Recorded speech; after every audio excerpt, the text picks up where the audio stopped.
Boa noite a todos. Muito bem, hoje, 26 de abril de 2019, nós estamos reunidos para estudarmos a obra O Evangelho segundo o Espiritismo. Nós estamos hoje no item 5, intitulado Divórcio, tá? Está no capítulo 22. Mas nós vamos iniciar com a nossa mensagem de abertura do livro Caminho, Verdade e Vida, 147, intitulada Um Desafio. Sejamos todos nós bem-vindos. O Emmanuel vai comentar uma citação de Atos dos Apóstolos, no capítulo 22, versículo 16. Em verdade, Lucas retratando Paulo de Tarso escrevendo aos Hebreus. Então, nosso querido Emmanuel pegou só um versículo e vai comentar sobre esse versículo. Ele diz assim, olha: e agora, por que te detens? Relatando à multidão sua inesquecível experiência às portas de Damasco, que foi o encontro dele com Jesus, o apóstolo dos gentios o que era? Todos aqueles que não eram judeus eram chamados de gentios. Por exemplo, quando vem alguém de fora do nosso país para o nosso país, nós chamamos de quê? Estrangeiro, gringo, Então, é um estrangeiro. Então, o gentio era uma forma de chamar as outras nacionalidades não judeus. Então, os judeus, eles lembram que eles se consideravam o povo escolhido por Deus, o povo mais amado por Deus. Então, se não era judeu, era o quê?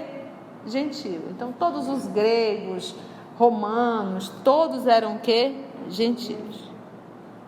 E judeus só considerados da tribo de Judá. E agora, por que te detens? Então, olha só. Relatando à multidão sua inesquecível... Todo mundo entendeu o que quer dizer gentios? Relatando à multidão sua inesquecível experiência às portas de Damasco, o apóstolo dos gentios, porque Paulo era denominado o apóstolo do gentio, porque ele saiu divulgando o evangelho para todos, não só para os judeus. Por isso ele era denominado o apóstolo dos gentios. E que ele defendia. Nós vamos ver na obra Paulo Estevão, quando ele levou, acho que Tito, para participar de uma reunião em Jerusalém, e Tiago menor, disse assim: ele é circuncisado?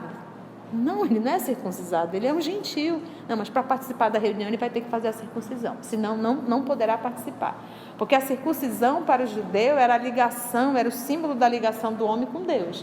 Então, se ele não tinha feito a circuncisão, ele não tinha ligação com Deus.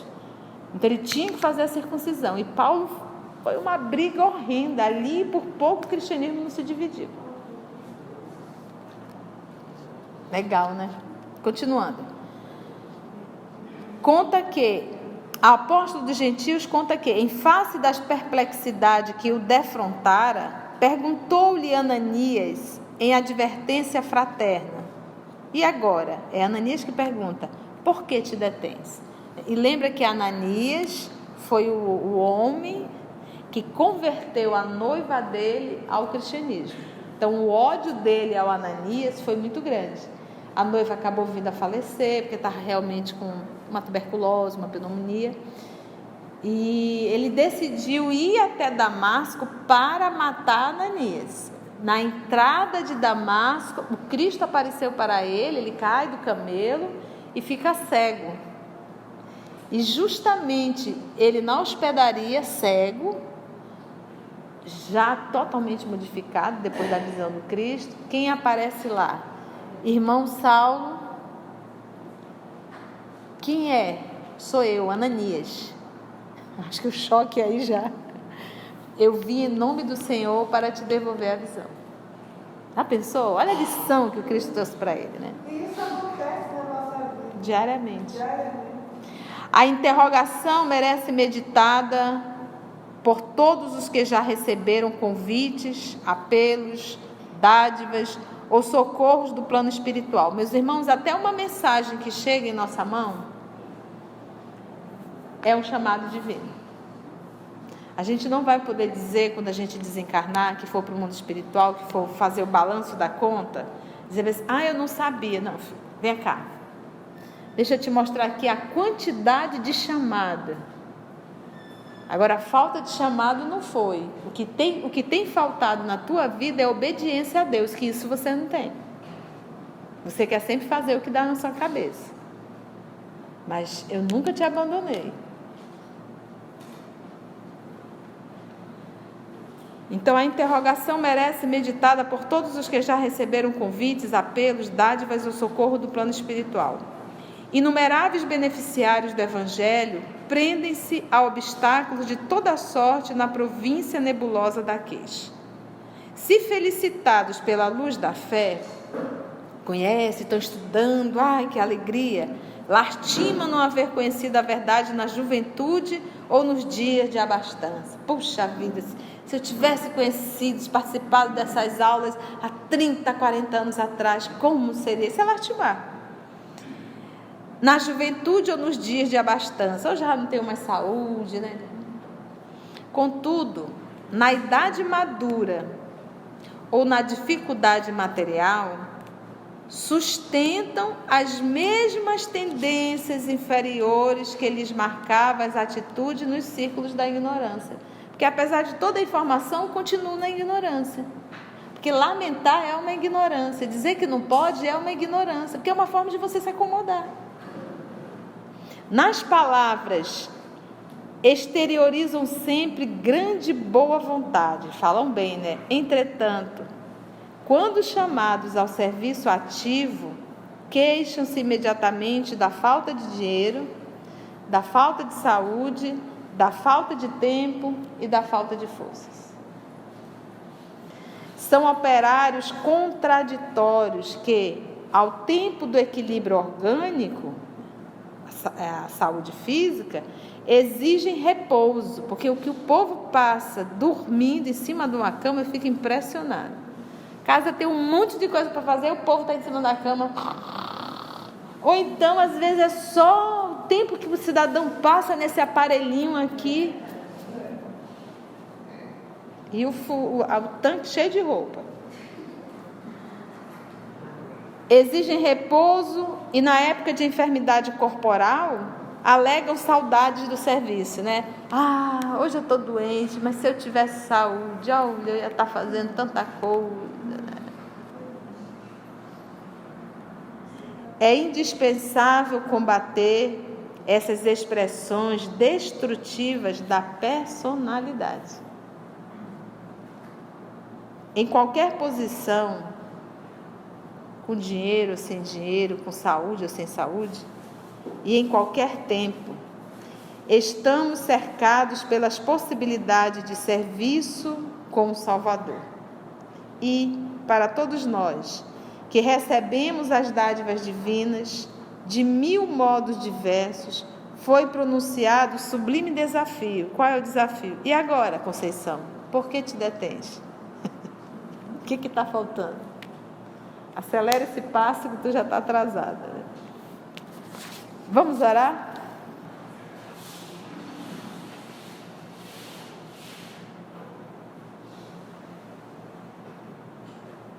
Acalmando os batimentos cardíacos,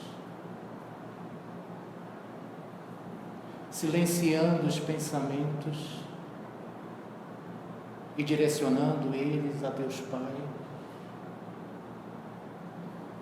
Em primeiro lugar, Senhor, te agradecendo por mais uma oportunidade perante a este banquete de aprendizado. Que tudo que aqui hoje, Senhor, nesta noite, que nos trouxe até aqui, possamos absorver todo o aprendizado do momento. Que possamos ter o entendimento necessário, que possamos colocar em prática no nosso dia a dia este aprendizado.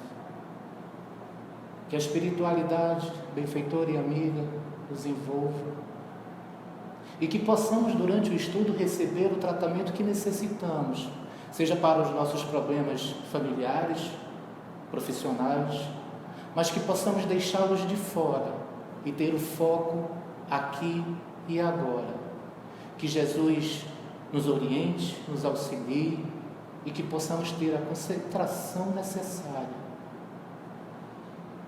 para o estudo. Que Jesus nos abençoe, nos conduza neste estudo através de Conceição. Que assim seja.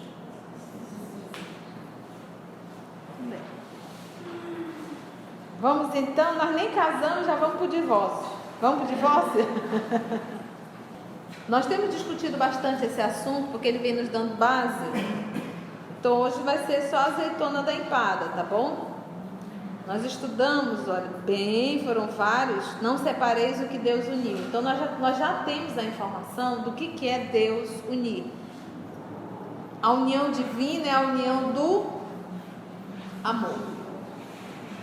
Essa é a união. E essa união, quando há amor na sua plenitude, sem nenhum interesse particular, material, físico, seja lá o que for, realmente o encontro de duas almas, isso nunca há separação. Nunca. Não existe distância, porque estão sempre juntos, unidos no mesmo pensamento.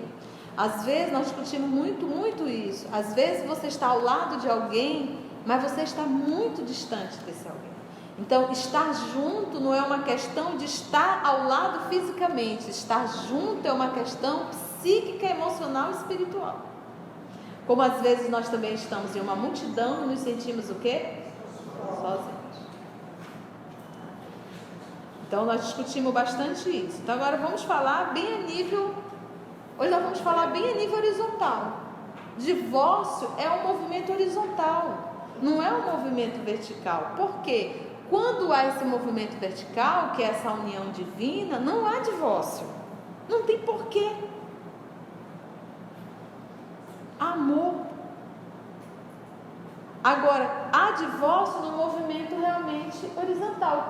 Quando há o divórcio, lá embaixo está escrito: não existiu ligação divina. Ficou claro isso?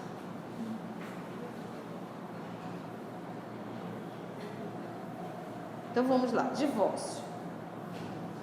O divórcio é lei o quê? Então isso está onde? Horizontal. Tá? Que tem por fim separar legalmente o que já está de fato separado. Nós só vamos legalizar a nível civil, a nível realmente de documento, o que realmente já existe no contexto. Não é contrário à lei de Deus. O divórcio não é contrário à lei de Deus, pois apenas reforma o que os homens fizeram. E só é aplicável nos casos em que não se levou em conta a lei divina. Qual era a lei divina? O amor.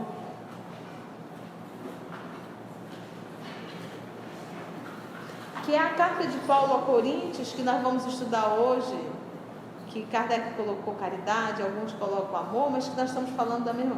O amor tudo espera, tudo sofre. O amor não desconfia, o amor não tem ciúmes.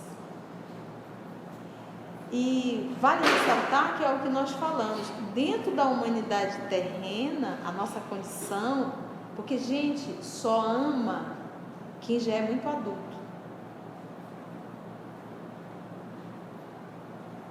O amor é característica de quem já é adulto espiritualmente falando. O nosso amor ainda é muito amor infantil. É o amor tu me pertence, é o amor eu te controlo, é o amor tu faz a minha vontade, é o amor prisão. Eu vou te colocar aqui porque você é só meu, não posso dividir isso com ninguém. Isso é infantil. É o amor controlado. Onde tu vai? De onde tu vem? O que tu vai fazer? Que hora vai chegar? Me liga quando tu chegar. Isso é uma escravidão, isso é uma prisão, não há cão que aguente. Mas é esse tipo de relacionamento que nós terráqueos ainda cultuamos.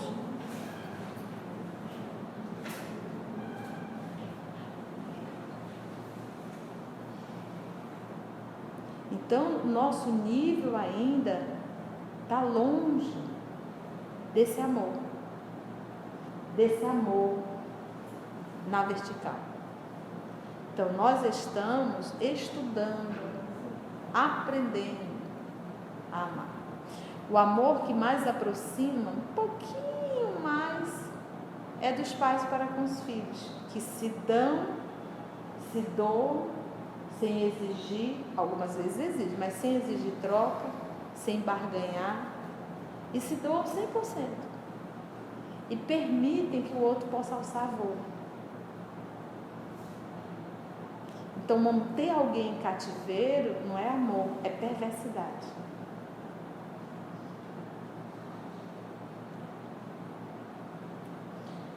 Então ele diz, o divórcio é lei humana que tem por fim separar legalmente o que já está, de fato, separado.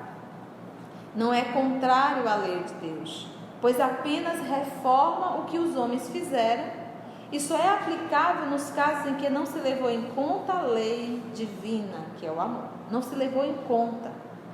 Se fosse contrário a essa lei, a lei divina, a própria igreja seria forçada a considerar como prevaricadores aqueles dos seus chefes que, por autoridade própria e em nome da religião, impuseram o divórcio em mais de uma circunstância. Eu conheci um rapaz muito jovem, muito bonito, realizou um casamento, ele, por sinal, ele era teólogo, um rapaz muito meio, muito doce, e recém-casado, devia estar em 3 meses de casamento, ele pegou uma situação muito difícil com a então esposa. Ele fez uma carta contando tudo o que aconteceu, mandou para o Papa, então, na época, né, para Roma, e de lá veio uma carta anulando o casamento dele. Então, a casa que a própria igreja, dependendo da situação, ela realiza. Por isso que ele diz aqui, por autoridade própria e em nome da religião, impuseram o divórcio em mais de uma circunstância. A gente diz assim, a igreja é contra o divórcio? Não, alto lá, tem exceções.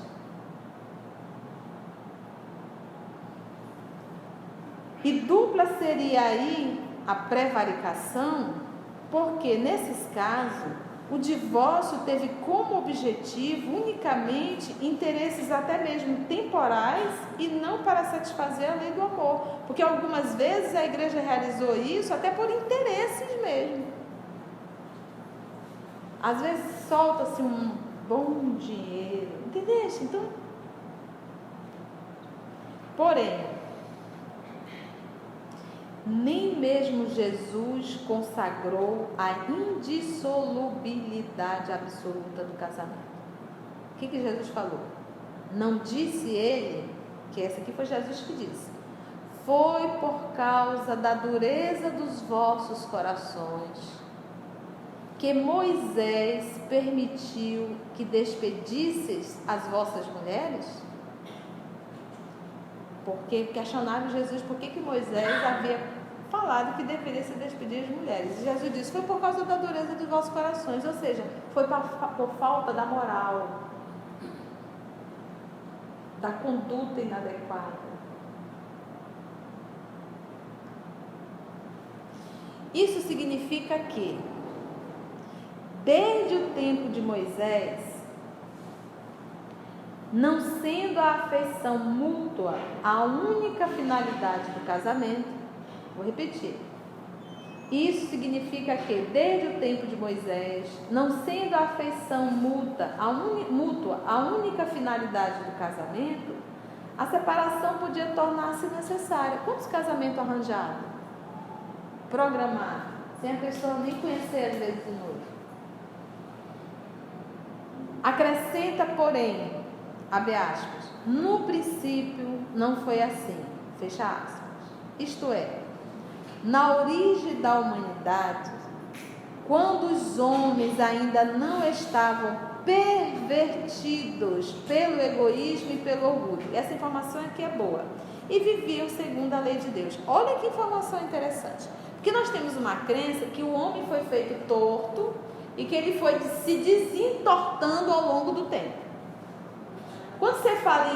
quando a gente fala em espíritos que estão principiando, que estão no seu início, estão nos primórdios, espíritos reencarnados, espíritos ainda no processo de evolução, aqueles espíritos não havia perversidade dentro dele, não. O que tinha era instinto, e o instinto não é mau. Quando o homem foi desenvolvendo a inteligência, aí é que a coisa foi tomando uma outra proporção. E é sempre bom lembrar, sair da linha é comum dentro da formação humana, dentro da formação divina, é comum. Então Deus errou porque a maioria erra. Olha a pergunta, dentro da formação divina, da criação, nessa reta da evolução, é comum todos errarem para poder acertarem? Então, eu não sei tudo, eu estou num processo de desenvolvimento intelectual, de desenvolvimento do desabrochar do amor, mas eu não sou perverso.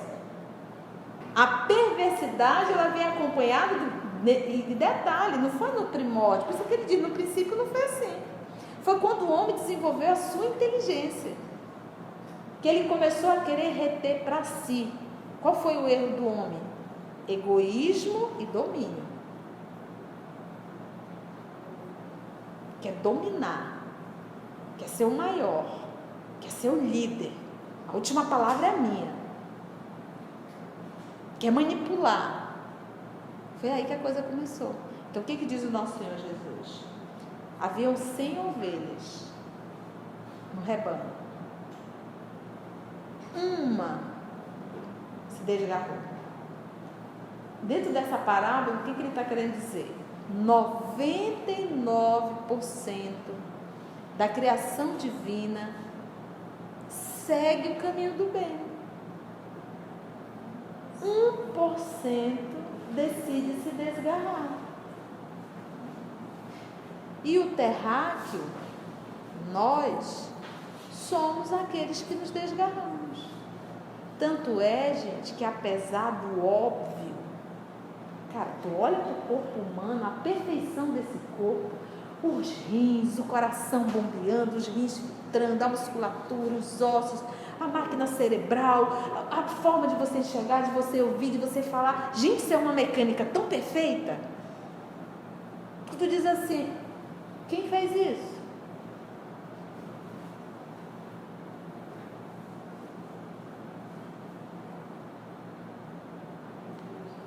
Do nada, as células, vamos lá, vamos criar.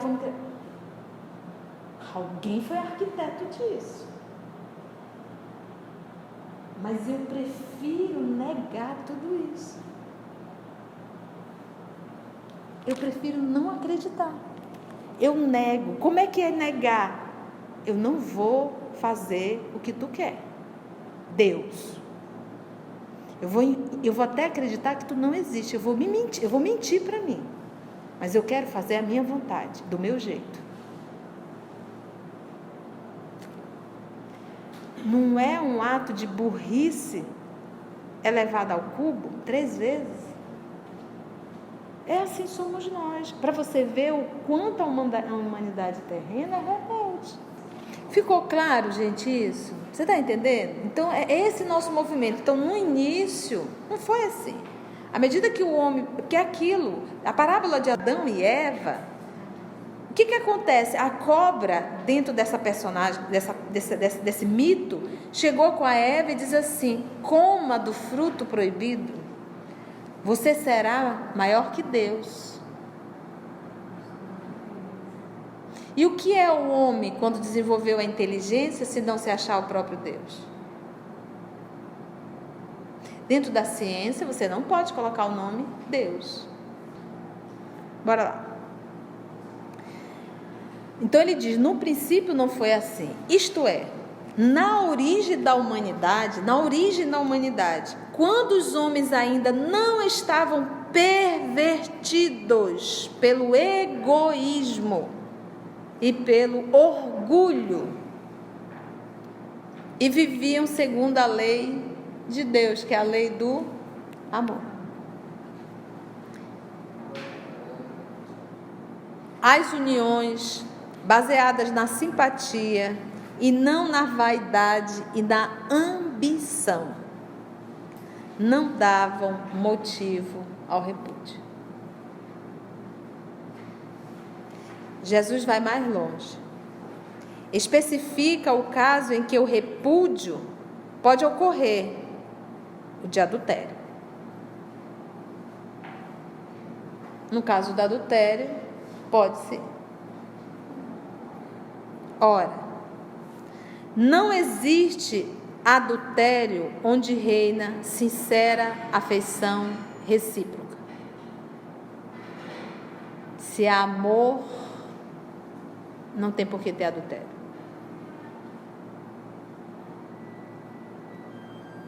É verdade que ele, Jesus, proíbe ao homem desposar a mulher repudiada. Deve-se, porém, levar em conta os costumes e o caráter dos homens daquela época. A lei mosaica, nesse caso, prescrevia a lapidação da mulher. Querendo abolir um uso bárbaro, precisou de uma penalidade que o substituísse, e a encontrou na desonra que resultaria da proibição de um segundo casamento. Era, de certo modo, uma lei civil substituída por outra lei civil, mas que, como todas as leis dessa natureza, devia passar pela prova do tempo. Gente, eu tenho acompanhado, eu gosto de fazer pesquisas, né? E quando a gente percebe um casal que casaram muito jovens, quase sempre, psicoemocionalmente, eles não amadureceram. O homem ainda é aquele jovem, a mulher continua aquela jovem. O relacionamento da mesma forma. E eu não estou falando de um nem dois casais, não. Estou falando de muitos que eu conheço. Ainda é aquela menina, hoje com 60 anos, 50 anos, com aquela cabeça daquela adolescente. E o rapaz ainda de 60, 70 anos, com aquela cabeça, não amadureceram. Ainda tá, porque jovem faz assim, né? Tu já chegou? Tu nem me ligou. É para ter me ligar. Tu vai para onde? Mas tudo bem, um menino de 15, 16 anos, você ainda aceita essa. Mas adulto. Entendeu? Então, esse tipo de situação que não cabe mais, não cabe. Então, eu digo assim, a mulher ela deveria casar depois dos 30, o homem depois dos 40. Ele já viveu o que tinha de viver. Ela já viveu a vida de solteira que queria viver. E ela amadureceu. Ele amadureceu. A probabilidade de separação é mínima. Agora, dois jovens casando não viveram a vida. Não tem maturidade emocional nenhuma. Como é que uma menina de 17, 18 anos... Gente, uma menina de 17 anos pode ser mãe. E eu digo, a pior coisa que pode existir é você encontrar um grande amor e já estar comprometido. Então, hoje esse índice de separação muito grande é a menina de 21, 22 anos casando. Menina de 21, 22 anos querendo colocar o vestido de noiva para tirar foto para pôr no Face. E a vida não é um Facebook. Entendeu? Então, é esse movimento que nos falta realmente. E casamento não é romance. Eu digo, quer viver um lindo romance, pega um filme lindo, assiste, chora, faz tudo que tem direito e volta para a realidade. Porque todos os filmes da nossa infância, da princesa, disso, daquilo outro, você pode ver que o filme acaba assim, olha, casaram, felizes para sempre, mas não deu continuidade ela com o filho, ele tendo que trabalhar, tendo que pagar a conta, ela tendo que arrumar, passar, lavar, aguentar. Se passasse essa parte, a gente já ia murchando assim na cama. Você acha que eu não vou casar, não? Então, meus irmãos, amor nesse movimento vertical, ainda estamos labutando. Amor nesse movimento horizontal é o que mais temos. E o que devemos fazer realmente é isso. Conceição, quando se tem filho pequeno,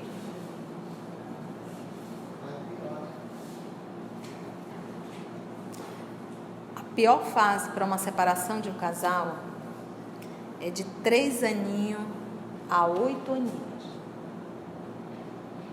Isso dá um trauma na cabeça da criança terrível. Então, se for possível, faça um sacrifício por eles. Agora, se está tendo agressões físicas, verbais, se tem agressões físicas mesmo, tapas, principalmente na frente das crianças, o trauma menor é a separação. Então a gente tem que ponderar. Eu vivi uma vida, meus pais sempre brigaram muito. Não tem trauma, não. A gente conseguiu, a mamãe conseguiu, que ela nunca colocou nenhuma de nós contra o papai. Ela não fazia esse movimento. Mas eles se amavam. É impressionante. Mas, ou seja, e no fundo eu digo, adorei ter sido criado por pai e mãe dentro de casa. Né? Então a gente não está aqui incentivando o divórcio, mas fazendo com que a gente pare e pense. O que nós estamos fazendo dos nossos relacionamentos? Né? O que eu imagino de um relacionamento? Não é brincadeira, não é nada fácil, todo e qualquer relacionamento é realmente de muita dificuldade. Por quê? Por que é uma dificuldade muito grande? Porque nós sempre queremos que o outro pense como a gente. A gente sempre quer que o outro faça a nossa vontade. Então isso já é bastante difícil. Meus irmãos, nós vamos então agradecer a Jesus por mais esse encontro. Espero que o nosso estudo tenha sido útil a vocês. E até o nosso próximo encontro, se Deus assim nos permitir.